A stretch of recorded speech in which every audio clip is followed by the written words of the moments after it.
¿Lo tienen? Hechos capítulo 9, ellos matan a Esteban y usted lee en el capítulo 7 de Hechos y dice que tiraron las ropas de Esteban a un joven, a los pies de un joven que se llamaba Saulo. Y luego viene todo el capítulo 8 donde son justamente por la persecución, yo creo que es causada por Saulo, salen a predicar y se convierten en Samaria y todo eso.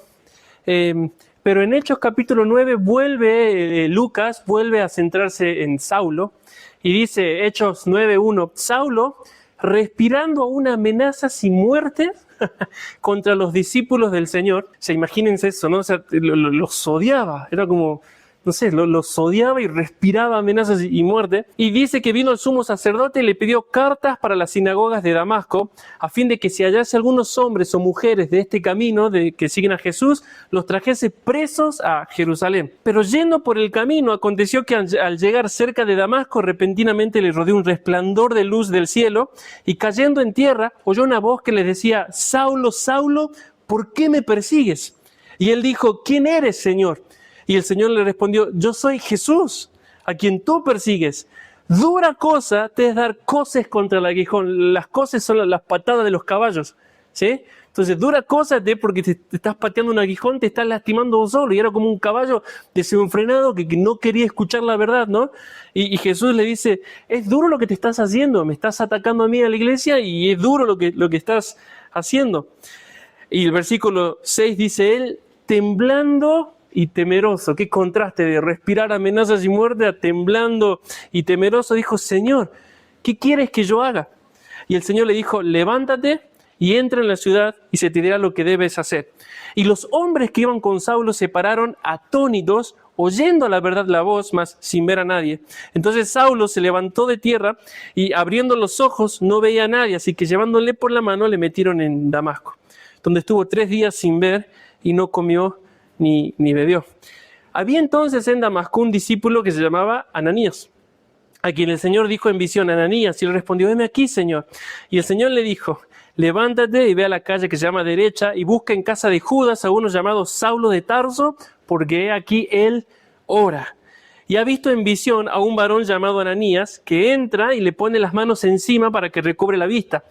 Entonces Ananías respondió, Señor, no sabías, no sé si viste Instagram, no sé si viste las últimas noticias, pero oí mucho acerca de este hombre, de cuántos males ha hecho a tus santos en Jerusalén.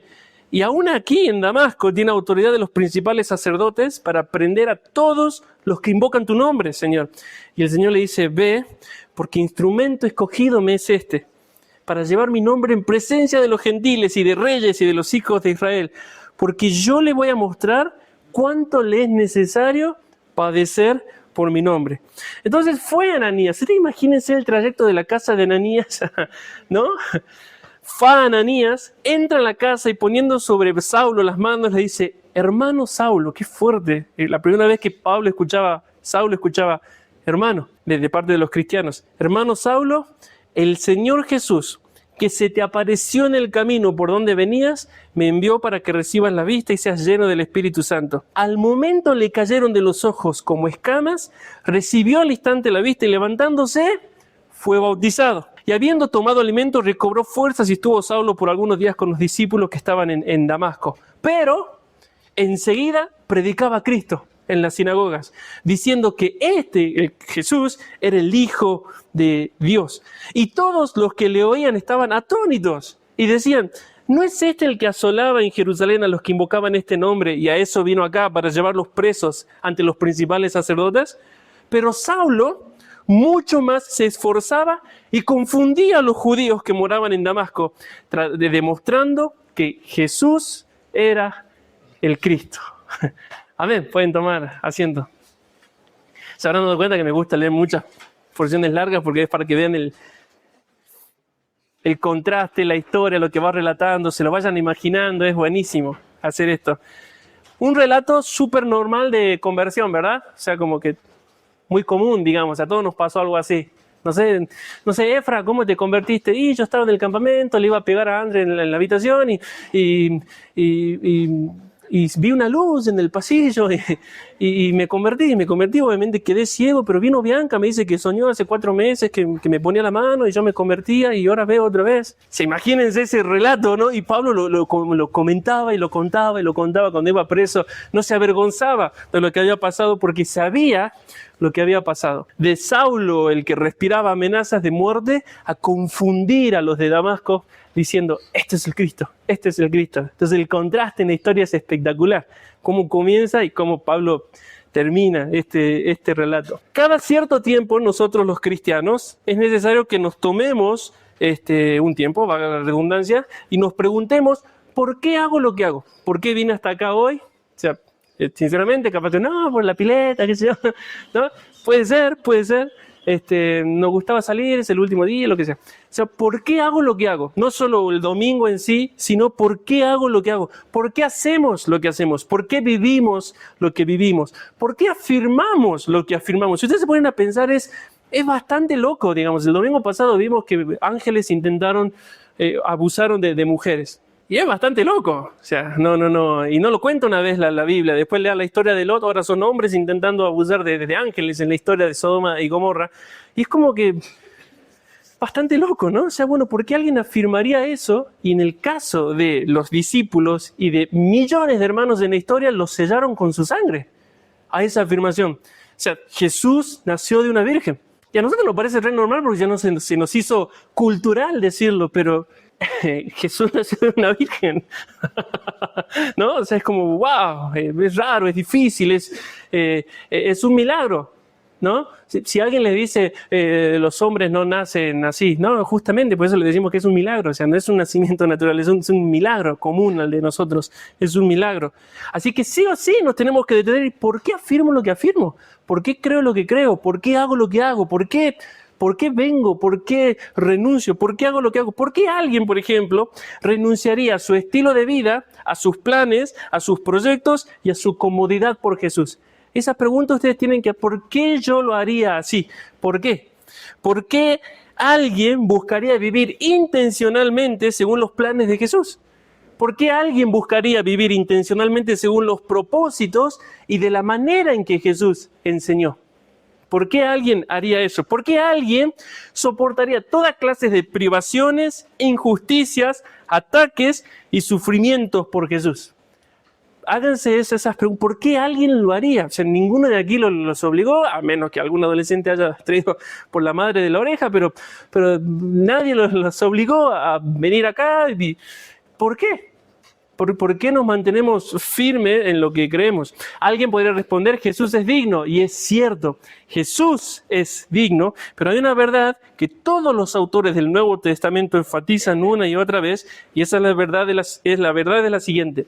Vivimos como vivimos porque Jesús resucitó. O sea, vivimos como vivimos porque Él resucitó. Y no hay otra respuesta. Sí, obviamente Él es digno. Sí, obviamente Él es Dios. Sí, obviamente, escuchaba un pastor que una vez dijo, si Él no hubiera muerto por nosotros, igual sería digno de nuestra vida. Y tiene razón, porque Él es Dios. Sin embargo, sí ocurrió un evento real e histórico.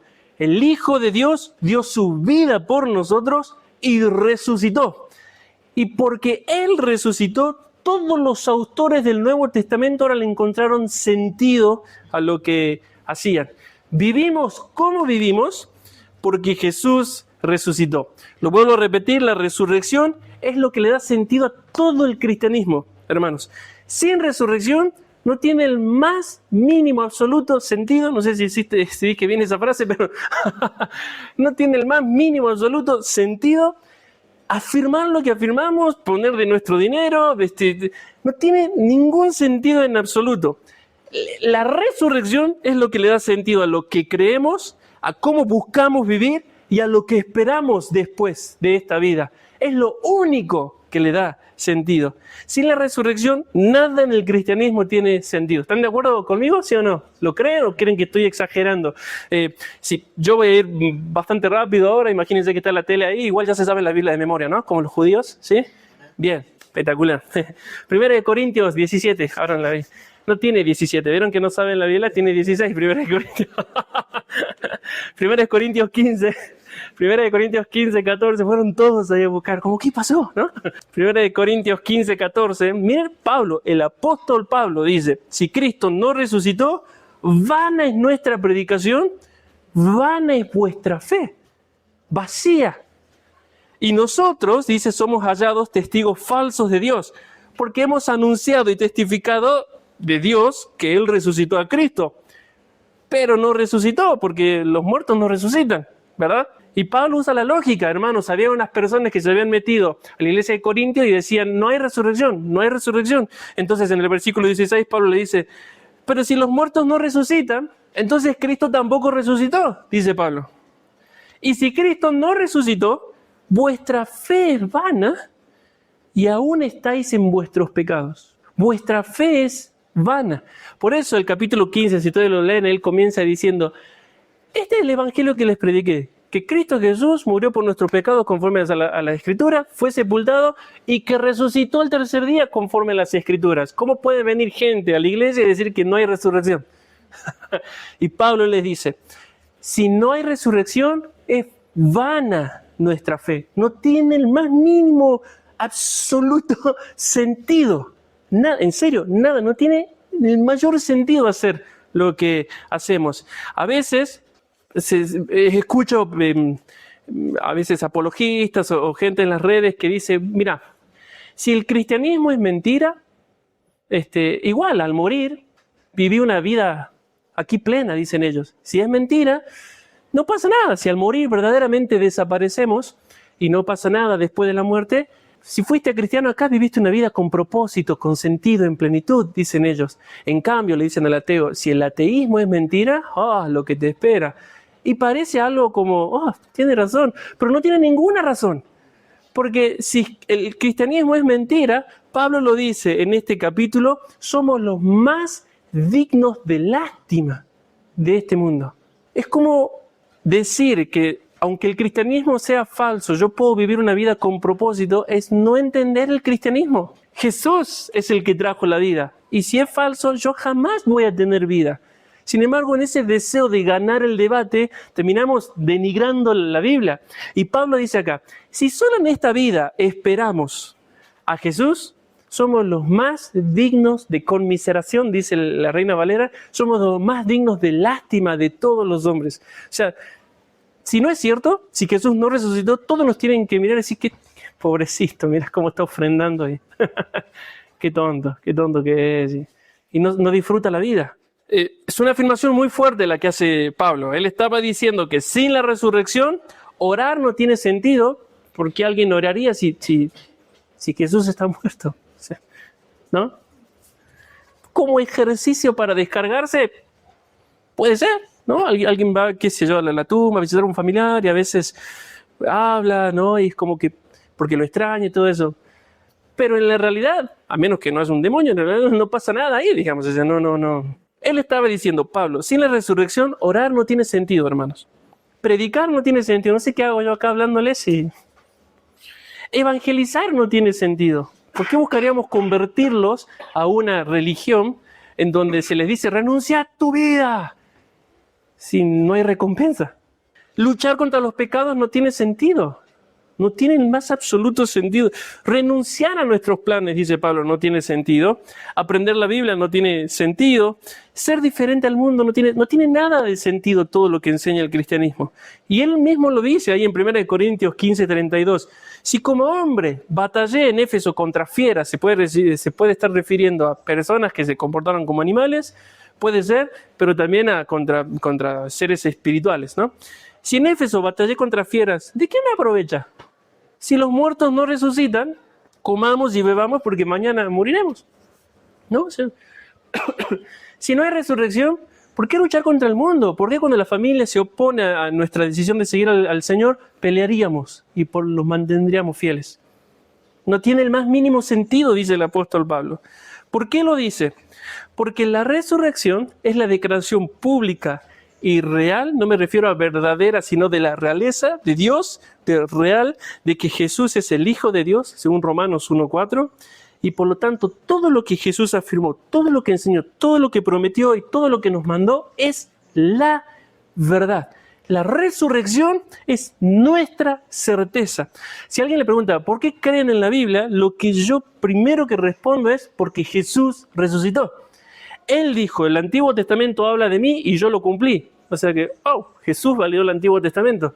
Y él dijo, yo me voy a encargar que mi Espíritu Santo les recuerde a mis apóstoles todo lo que les quiero hablar del Nuevo Testamento, Antiguo y Nuevo Testamento. ¿Por qué creo yo en la Biblia? Porque el que resucitó dijo que se iba a hacer cargo de dejarme la verdad. Punto. Si él no resucitó, no importa yo los argumentos buenos, los manuscritos, que están buenos y sirven hasta cierto punto, pero si no resucitó, la resurrección es la declaración, dice Pablo en Romanos 1:4, la declaración pública de que Él es el Hijo de Dios. Y por lo tanto, todo lo que afirmó, todo lo que enseñó, todo lo que prometió y todo lo que mandó es la verdad. Juan 11:25, Jesús dijo, yo soy la resurrección y la vida, el que cree en mí, aunque esté muerto, vivirá. Y todo aquel que vive y cree en mí, no morirá eternamente. ¿Crees esto? Y bueno, estaban Marta y dice, sí, Señor, yo creo. Bueno, yo soy la resurrección. Y lo comprobó. Cualquiera puede afirmar estas cosas. O sea, cualquiera puede afirmar, yo soy Jesús y camino sobre las aguas también y todo eso. Pero nadie lo pudo confirmar. Y nadie lo confirmó. Solo uno en la historia lo confirmó al poner su vida por nosotros y al resucitar. Entonces la respuesta es sencilla. Vivimos como vivimos porque Jesús resucitó. ¿Por qué nuestros hermanos en Nigeria perseveran ahí? Porque saben que Jesús va a cumplir su promesa de acabar con esto. Él va a venir. Él resucitó. Él va a vencer el mundo. Ya venció la muerte, va a volver. No hay otro sentido. ¿Por qué alguien, no entiendo yo por qué alguien vendría que no quiere entregar su vida a Jesús? No lo entiendo. ¿Sí? Esto que Jesús resucitó es lo único que explica el cambio en la vida de Pablo. No hay otra explicación. ¿Vieron que él no se convirtió al escuchar a Pedro del amor de Jesús? ¿Vieron que él no, tampoco una campaña de Gigi Ávila, ¿no? ni ¿cómo se llama el otro? Oíme bien, Satanás, Anacondia, ¿no? O sea, no vio nada y Pablo dijo, wow, no, es cierto, o sea, es cierto. No se convirtió por medio de un milagro, él se convirtió al ver al Cristo resucitado. Le cambió todo, ¿no? Expliquen cómo es que Pablo pasó de lo que voy a leer ahora a lo que voy a leer después. ¿Cómo es que Pablo o Saulo pasó de esto? En Filipenses 3:4 dice, si alguno piensa que tiene de qué jactarse de ser algo, dice, yo más. Yo soy circuncidado al 8º día. Yo soy del linaje de Israel, o sea, vengo de Jacob.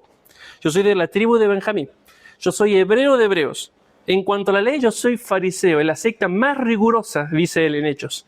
En cuanto a celo, yo soy perseguidor de la iglesia. O sea, ¿quién me va a superar a mí? En cuanto a la justicia que es en la ley, soy irreprensible, dice Pablo. Y luego en Hechos 26:9, Pablo dice, yo ciertamente había creído mi deber hacer muchas cosas contra el nombre de Jesús de Nazaret, lo cual hice en Jerusalén. Yo encerré en cárceles a muchos de los santos. Y habiendo recibido poderes de los principales sacerdotes, y cuando los mataron, yo di mi voto, mátenlos. Y muchas veces, castigándolos en todas las sinagogas, los forcé a blasfemar, torturaba a cristianos. Y enfurecido sobremanera contra ellos, los perseguí hasta en las ciudades extranjeras. O sea, no es una conversión, de alguien que... Hace un tiempo le hacíamos una broma a Fer de que él no tiene testimonio, ¿no? Porque siempre fue tranquilito, ¿no? En su casa. Su mami lo dejaba en la esquina y a las 3 semanas él iba a estar sentadito así. Y dice, hermano, no tenés testimonio, ¿no? O sea, no es el tema así. Pablo dice, yo enfurecido sobremanera los perseguí hasta la ciudad. O sea, los odiaba a los cristianos, odiaba a los del camino, odiaba el nombre de Jesús, los odiaba, los torturaba. O sea, en las sinagogas los azotaba, los torturaba. ¿Cómo hizo para Pablo pasar de eso, de lo que acabamos de leer, a lo que dice en Hechos 21:13? Pablo dice, ¿qué hacéis llorando y quebrantándome el corazón? Porque yo estoy dispuesto no solo a ser atado, más aún a morir en Jerusalén por el nombre de Jesús. ¿Cómo pero odiar al punto de que no, que me tengo una bronca y tengo que orar porque tengo una pequeña raíz de amargura? O sea, los torturaba. Y de repente él dice, yo solo estoy dispuesto a morir por el nombre del Señor Jesús. ¿qué pasó? Tiene que haber pasado algo. O sea, y estoy seguro que no le ofrecieron, bueno, vení, toca la guitarra en la alabanza, así sos parte del grupo, ¿viste? Como que venga, a la reunión de jóvenes, ayer vi una película y todo, está buena. Le tienen que haber ofrecido algo más. O sea, pero ¿qué más le podían ofrecer? Fariseo de fariseos, hebreo de hebreos. ¿Qué más le podían ofrecer a él? Algo pasó. ¿Qué es lo que pasó? Él mismo lo dice. ¿Qué pasó entre Saulo y Pablo? Jesús resucitado. Lo vio. Y él sabía que no era una visión, porque a él sí le podrían decir, bueno, estás alucinando. No, él no lo quería ver. No es como que murió un abuelo muy querido y uno se imagina que lo vio en la misma silla que se sentó siempre, porque lo ama. Pablo lo odiaba, o sea, que él no estaba buscando ver a Jesús. Por si alguien dice, no, que él alucinó. No. ¿Ok? Él sabía muy bien lo que pasó. Por eso Hechos 9 dice, respirando amenazas de muerte contra los discípulos, le pidió autorización, quiero ir a Damasco. Y quiero traerlos acá, y quiero torturarlos y forzarlos a blasfemar. ¿Pero qué pasó? Una luz se le apareció. ¿Qué habrá sido eso? Cayó en la tierra y le dijo, Saulo, ¿por qué me persigues? O sea, que alguien diga tu nombre en esa cultura era como, uy, me conoce. Por eso ustedes van a ver lo precioso. ¿Vieron? ¿Alguna vez se preguntaron por qué Pablo en Romanos empieza a saludar a uno por uno al final? Y tiene como un capítulo entero de saluda a Febe, saluda a Pancracia, saluda, o sea, ¿por qué no decir, bueno, un abrazo grande a todos, el Señor los bendiga, ¿no? Porque era íntimo, conocer tu nombre, me importás, ¿no? O sea, como, saluda a esta, diaconisa, qué buena, Y viene Jesús y le dice, Saulo, ¿por qué me persigues? Imagínense eso. O sea, nosotros nos asustamos, ¿no? Cuando el bidón de agua hace blup a la noche, imagínense Saulo cuando se ve una luz y le dice, ¿sabes qué te estás haciendo mal? Y Saulo dice, ¿quién eres? Solo imagínense el momento cuando escucho, yo soy Jesús. ¿Te acordás del que estuvo muerto hace un par de meses? Pero yo soy Jesús, a quien tú persigues. O sea, él perseguía a los cristianos porque odiaba a Jesús. Lo odiaba, hermanos. Se cae del caballo, es una tremenda imagen de la vida derrotada, ¿no? Se cae del caballo y dice, temblando y temeroso, obvio, temblando y temeroso, dice, ¿qué quieres que yo haga? Y el Señor le dice, anda a la ciudad y yo te diré lo que debes hacer. Un poco cómico porque el Señor sabía que estaba ciego, digamos, pero no, anda a la ciudad. Entonces Pablo, y luego pasa 3 días ciego sin comer ni beber. Me lo menciona Lucas así nomás. Ese comentario parece indicar que a Pablo no le importaba en absoluto que haya perdido la vista. He aquí el hora, le dice Ananías. Es como si nosotros se nos apaga la luz ahora a todos. Bueno, a algunos ya va paulatinamente, no le falta mucho, pero que al que esté bien se le apague la luz ahora al toque, nos vamos a preocupar, Pero él estaba orando, no quería comer, no quería beber, no quería hacer absolutamente nada. 3 días. 3 días. ¿Por qué? ¿Nunca le tuvieron un shock tan fuerte en sus vidas que estaban en stand-by por mucho tiempo?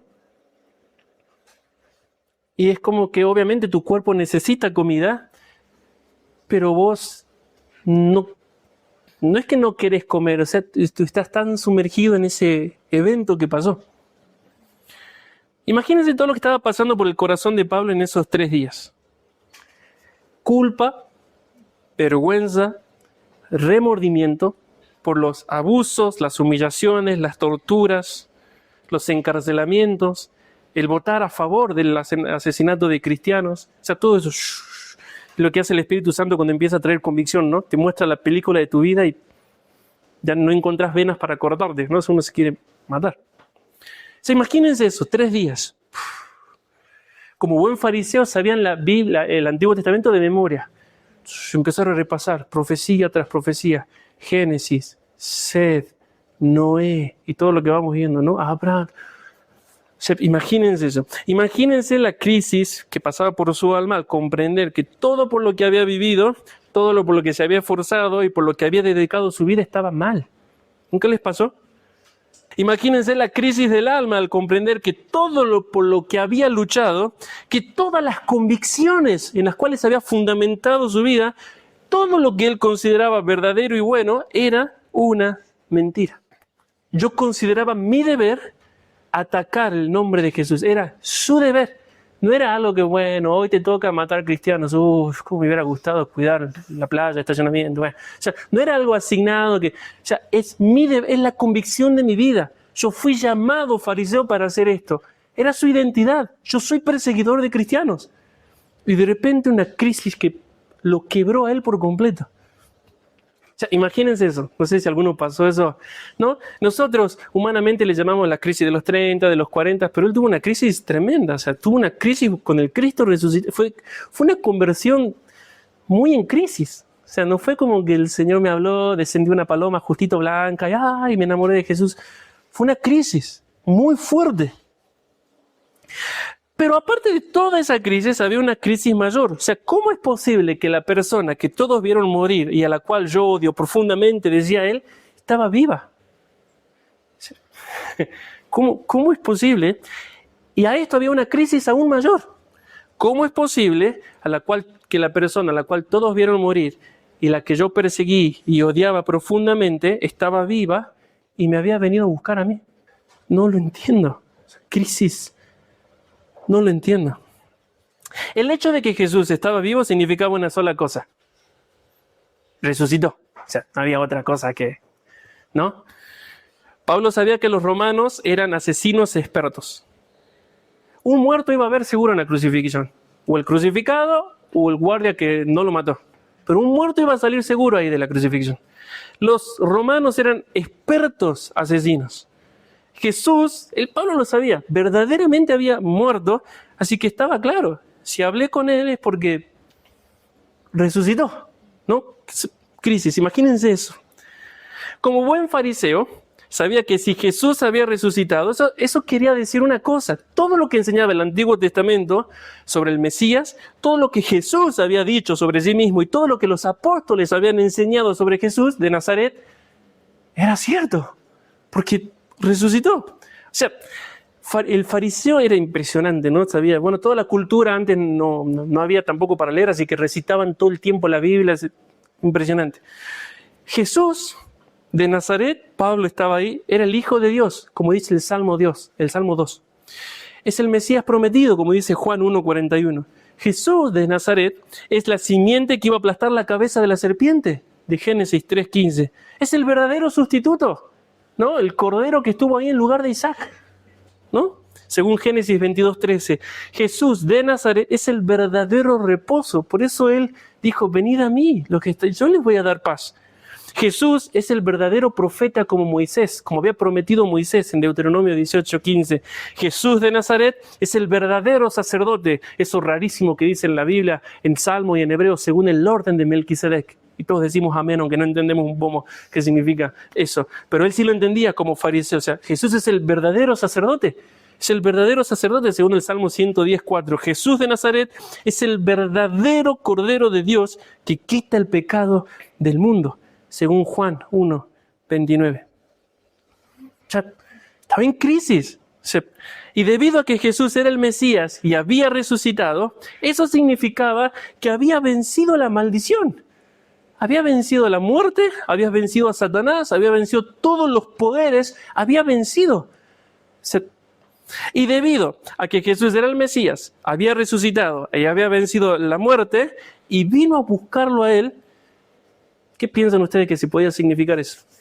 ¿Qué piensan? O sea, Jesús es el Mesías, resucitó, venció la muerte y me vino a buscar a mí. O sea, no es que Jesús pasaba ahí por el camino de Damasco y, uy, chocaron, bueno, te convierto. O sea, fue a él. O sea, Pablo lo sabía, vino a buscarme a mí. A mí. Lo tenía bien claro. Si Jesús, siendo el Mesías que había resucitado y que había vencido la muerte, al diablo y a Satanás, lo había venido a buscar a él, Jesús le estaba ofreciendo el perdón de los pecados y lo invitaba a participar de la victoria de la resurrección. Resucitado, por eso la resurrección le da sentido a todo. Si Jesús hubiera muerto, pero no hubiera resucitado, no tendríamos perdón de pecados. No encontraba, o sea, ¿cómo es que alguien al cual odié me vino a buscar a mí? Y eso es lo que celebramos este domingo. Le hago una pregunta a ustedes, y yo también me la hago. ¿Qué hacemos con la culpa, la vergüenza o la angustia de nuestra vida pasada? ¿Qué pasa o qué hacemos con las crisis del alma? Que sí nos vienen, porque estamos en este mundo. El tema no es no sentirlo, el tema es no vencerlo. Ahí está el problema. Pero ¿qué pasa con las crisis del alma? ¿Qué pasa cuando uno entra... no sé si les pasó el haberse dado cuenta que han vivido para la vanidad de este mundo, aún estando en una iglesia? ¿Qué pasa o qué hacemos cuando todas nuestras convicciones demuestran ser erróneas? ¿Qué pasa? ¿Qué hago cuando me doy cuenta de que cometí lo mismo que quería dejar y volví a lo mismo? El mundo te empastilla, te ofrece distracciones o una eutanasia asistida, como pasó en España hace poquito, como una muerte digna, te dicen ellos. Matarte con dignidad, ¿no? El mundo te ofrece eso. ¿Se acuerdan lo de Bilardo? Pero vaya a pescar, Bilardo, no puede mover Bilardo, no puede ni hablar. No, pero vaya a pescar, Bilardo, todavía hay tiempo. O sea, el mundo te ofrece cualquier tonterita, pastillas, eutanasia, muerte digna, pero el cristianismo nos ofrece a Jesús resucitado. Jesús ahora es la solución para cada necesidad y culpa del alma. Él es la plenitud y el cumplimiento total de lo que se prometió en el Antiguo Testamento. Todo está en Él.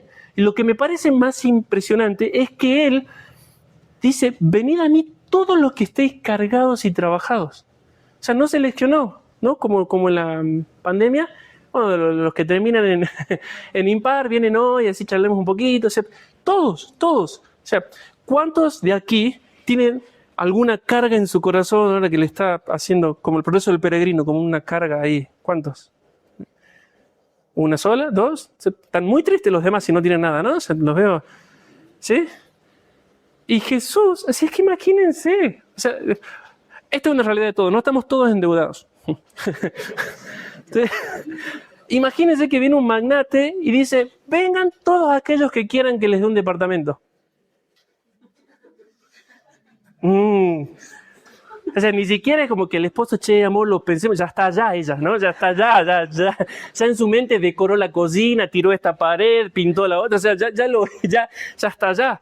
No, pero fíjate, si a algún hermano le falta, nos vemos. O sea, el magnate, todo el que quiera, o sea, y Jesús se para y nos dice, todo el que tenga alguna carga, Él se ofrece como la solución. ¿Me explicó? Y no es como que cuando vamos a un doctor dice, no es mi especialidad esa. Te doy un turno ahora para el 2049, ahí en el Hospital San Bernardo, ahí, ¿no? Y Pablo entendió eso. Jesús murió por nuestros pecados, fue resucitado para nuestra justificación, la nueva vida justa por Él.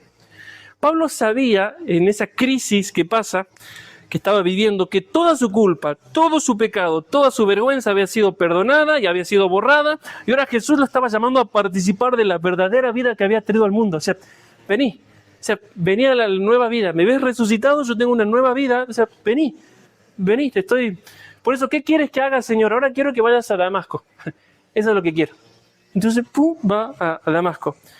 Hoy celebramos por la resurrección la certeza del perdón de nuestros pecados, hermanos. La seguridad. ¿Cómo sé que fui perdonado? Porque Él resucitó. Hoy celebramos que la resurrección le da sentido, propósito y plenitud a nuestra vida terrenal ahora. Y celebramos que por la resurrección tenemos certeza y seguridad de la vida eterna. Si alguien les dice, nadie vino del otro lado para decirnos qué hay. ¿Está loco vos? Sí. Sí. Primero están todos esos documentales en Discovery Channel, ¿no? Que morí 30 segundos y vi una luz Puede ser que hayan visto algo, ¿sí? Pero tenemos al que resucitó y ayer lo veíamos en la película con los jóvenes, se le apareció a 500 a la vez y después a los apóstoles y después de vuelta a los 12 y luego a Pedro solo y luego a Jacobo, el hermano que no creía, ¿no? El de él, se le apareció, le habla y dice, y Pablo dice, se me apareció a mí al último ahí en 1 Corintios 15 y dice, y si no me creen, vayan a preguntarle a uno de los 500, muchos están vivos todavía. Se resucitó. Desde ese momento, todos sabemos la vida de Pablo, ¿verdad? Fue imparable. O sea, ¿qué lo iba a parar? resucitó, ¿no? El Mesías, decía él, vino al mundo, me amó, dio su vida por mí, me perdonó y me llamó a experimentar su victoria por la resurrección. No puedo vivir para otra cosa que no sea Jesús.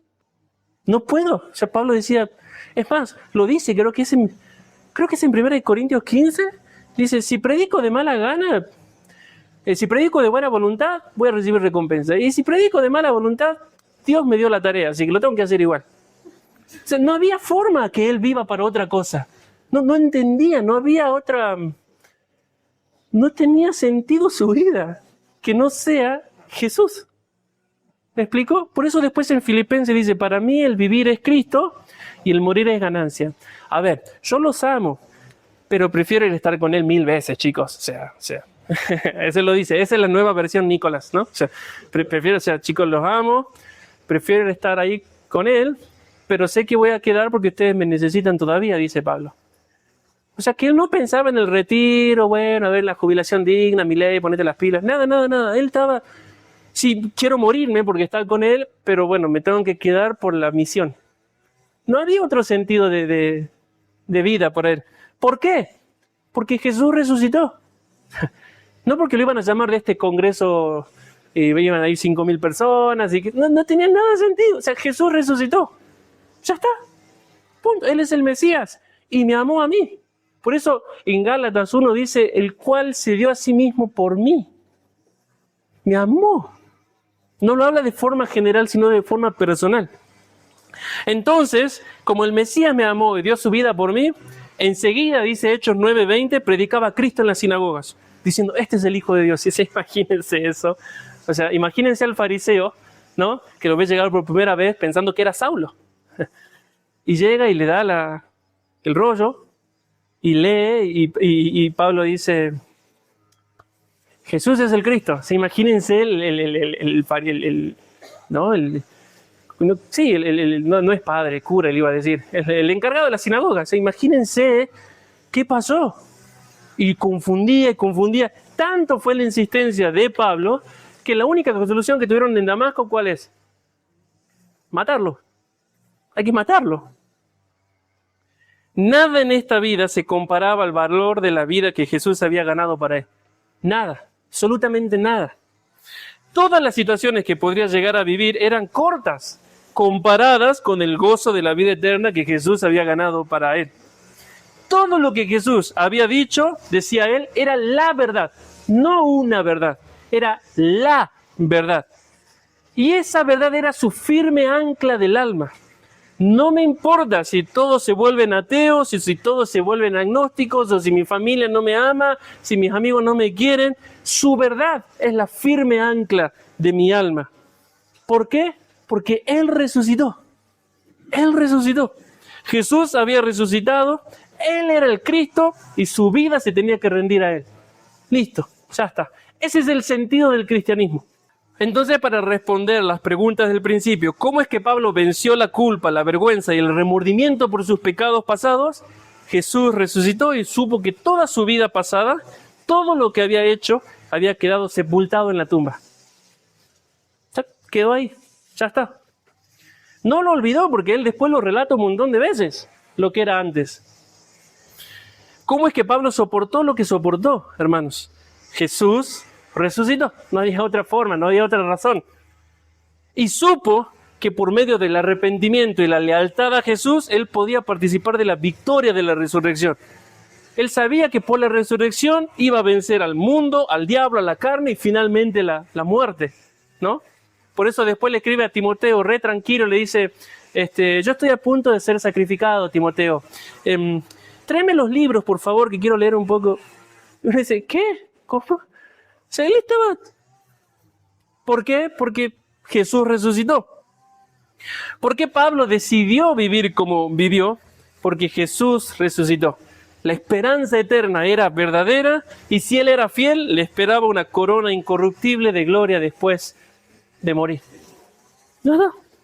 Este domingo celebramos la realidad del perdón de nuestros pecados, la realidad del poder de una nueva vida y la realidad de la esperanza de la vida eterna, hermanos. Son todos muy bonitos, son jóvenes ahora, espectacular. Pero dentro de 80 años no va a estar ninguno de nosotros acá. Ni siquiera los adolescentes, porque ahora tienen 13, 14, quieren vivir hasta los 100 años. Ninguno va a estar acá. O sea, como que esto es un adelanto de lo que nos espera allá. Es precioso. Quiero verlos ya con cuerpos glorificados. Ninguno dijo a vos también, Nico, pero está bien, yo los voy a ver. Yo los voy a ver, yo sí los voy a buscar en el cielo, los voy a reconocer. En este domingo celebramos la resurrección. La resurrección nos llama a participar de la victoria de Jesús sobre el mundo. Nos llama a participar de la victoria de Jesús sobre la carne, Satanás, por medio del arrepentimiento y la lealtad hasta Él, hasta el final. Nuestro pasado está perdonado, nuestro presente es en victoria y nuestro futuro está asegurado. Todo por la resurrección de Jesús. ¿Amén? Si alguien tiene dudas, mira la tumba vacía, no la cruz. Mira la tumba vacía, porque la historia termina con la tumba vacía. Él resucitó. Es cierto, Él resucitó. Sí puedo en Él. Sí puedo. Y voy a perseverar hasta el fin. Qué arrogante. No, es su gracia en mí. Él resucitó. Amén.